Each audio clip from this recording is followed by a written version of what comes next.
प्यारे बच्चों, आप सभी का अभिवादन। इस समय आपको एमए उत्तरार्ध के तृतीय प्रश्न पत्र में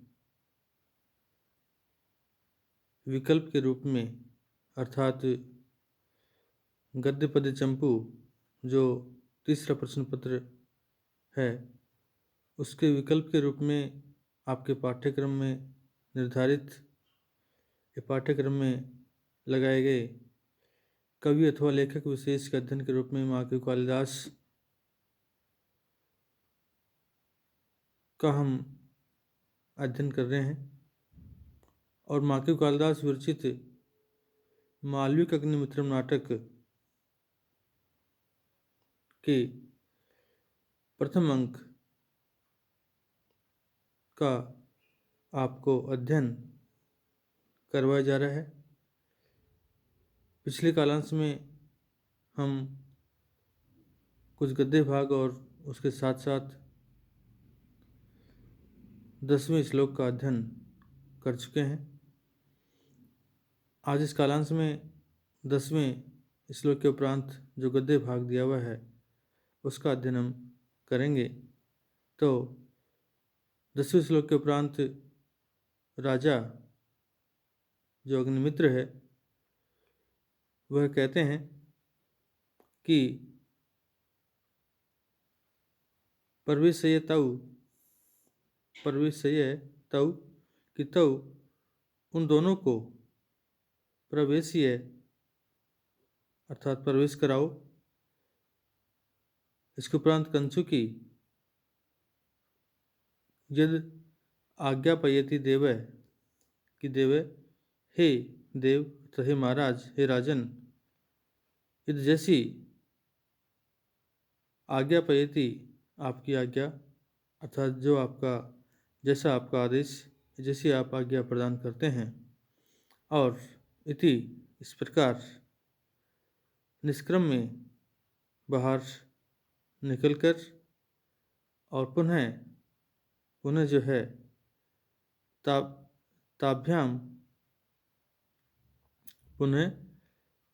ताभ्याम उन दोनों के साथ प्रवेश करके इत भवन्तौ अर्थात आप जो हैं आप दोनों भवन्तौ आप दोनों जो हैं इत इधर से आवें अर्थात इधर से आवें। और हरदत्त नामक जो नाट्याचार्य हैं वो राजानम अवलोक के राजा को देखकर और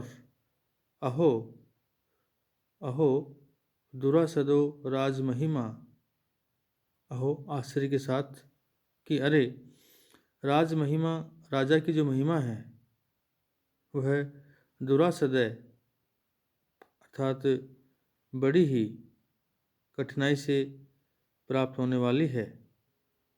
कि राज जो महिमा है अर्थात राजा की जो महिमा है वह दुरासदय की बड़ी ही कठिनाई से प्राप्त होने वाली है तथा ही क्योंकि और फिर हरदत्त नामक जो नाट्याचार्य हैं वह श्लोक कहते हैं कि न च न परिचितो न चाप्यगम्ये न च अपि अगम्ये चकितम उपैमि तथापि पार्श्वम अस्य सलिलनिधिर इव प्रतिक्षणं मे भवति स एव नवो अयम अक्षणो। न च न परिचित न च अपि अगम्ये चकितम उपैमि तथापि पार्श्वम अस्य सलिलनिधिर इव प्रतिक्षणं मे भवति स एव नवो अयम अक्षणो। इस श्लोक के अंतर्गत हरदत्त नामक जो नाट्याचार्य है वह राजा अग्निमित्र की जो महिमा है, जैसे उसने कहा बड़े आश्चर्य के साथ कि राजाओं की जो महिमा है, राजा की जो महिमा होती है वह बड़ी ही कठिनाई से प्राप्त करने योग्य होती है, या कठिनाई से प्राप्त होती है। और इसके उपरांत वह इस श्लोक में राजा की जो महिमा है उसका वर्णन करता है कि अयम, यह राजा अग्निमित्र, अर्थात राजा की महिमा का वर्णन करता हुआ कहता है कि अयम, यह राजा अग्निमित्र जो है, न हमारे लिए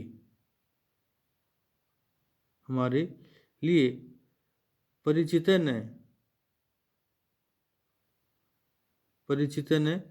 परिचित नहीं है, कि यह राजा अग्निमित्र जो है हमारे लिए परिचित नहीं है। इति न, ऐसा नहीं है। च, और न, नहीं ऐसा है। च, और न, नहीं ऐसा है कि अगम्यम, कि यह हमारी पहुंच से दूर है, या मैं इनके पास जो है न जा सकूं या जा नहीं सकता हूं। तथापि फिर भी, इसके उपरांत भी, अस्य पार्श्वम चकितम उपैमि, तथापि फिर भी, अर्थात इसके उपरांत भी, अस्य, इसके, अर्थात इस राजा मालविक अग्निमित्रम के, अग्निमित्रम के पार्श्वम, समीप जो है, इसके समीप जाने में, चकितम उपैमि, चकितम आश्चर्य जो है उपैमि उत्पन्न होता है। लेकिन इसके उपरांत भी फिर भी अस्य, इस राजा अग्निमित्र के पास जो है, नज़दीक जाने में, चकितम आश्चर्य जो है वह मुझे उपैमि उत्पन्न होता है। और से राजा, और वह राजा अग्निमित्र जो है,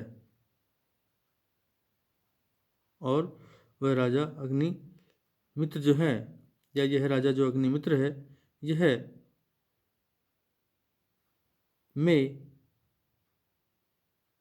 मेरे, ये राजा अग्निमित्र जो है मुझे मेरे अक्षणों नेत्रों के लिए, अक्षणों नेत्रों के लिए प्रतिक्षणम, प्रत्येक क्षण, हर पल हर क्षण जो है वह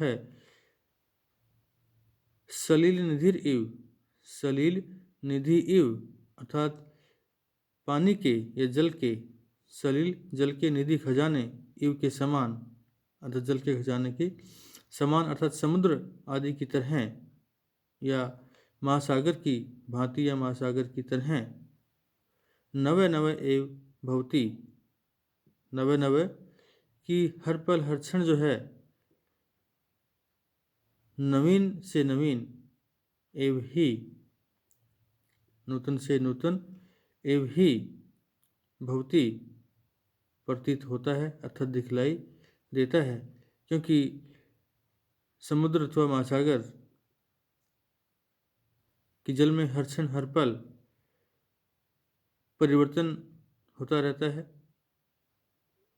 और इसीलिए जब हम उसे एक पल देखते हैं और उसके उपरांत पुनः देखते हैं, तो उसमें हमें हर पल जो है, हर क्षण जो है, नयापन जो है दिखलाई देता है।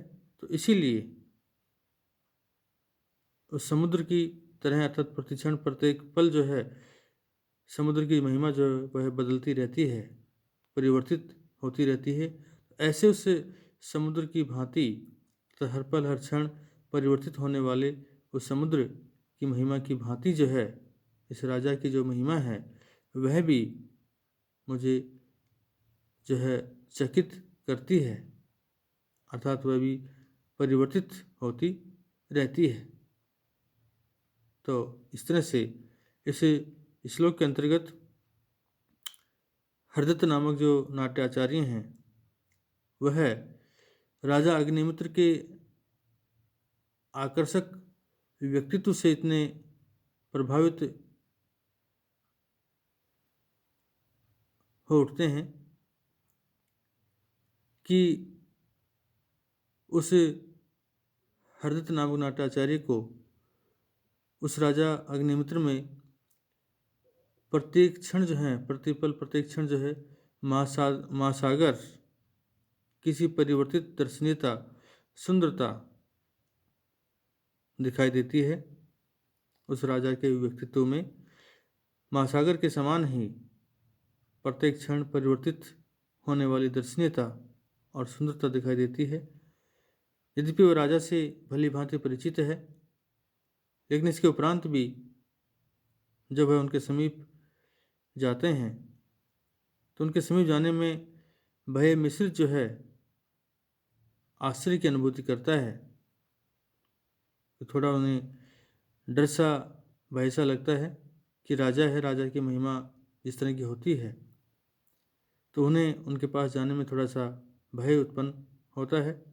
यह भय की अनुभूति करता है। और कवि ने इस श्लोक के अंतर्गत राजा अग्निमित्र के व्यष्टिपरक सौंदर्य का आकलन विपरीत प्रयोग से किया है। तो इस तरह से इस श्लोक के अंतर्गत हरदत्त नामक नाट्याचार्य ने, या हरदत्त नाटक आचार्य जो हैं, वो अग्निमित्र राजा की महिमा का वर्णन करते हुए उस राजा की महिमा को, अर्थात अग्निमित्र नामक राजा की महिमा को महासमुद्र की तरह प्रत्येक क्षण परिवर्तित होने वाली बतलाते हैं। और इस तरह से इसी कालांश के अंतर्गत आपको कुछ गद्य भाग और इस 11वें श्लोक का अध्ययन करवाया गया है। इस श्लोक के अंतर्गत आपका विभावना और उत्प्रेक्षा दोनों ही अलंकारों का प्रयोग हुआ है। अगले कालांश में हम 11वें श्लोक के उपरांत दिए गए गद्यांश और श्लोक जो भी हैं उनका अध्ययन करेंगे।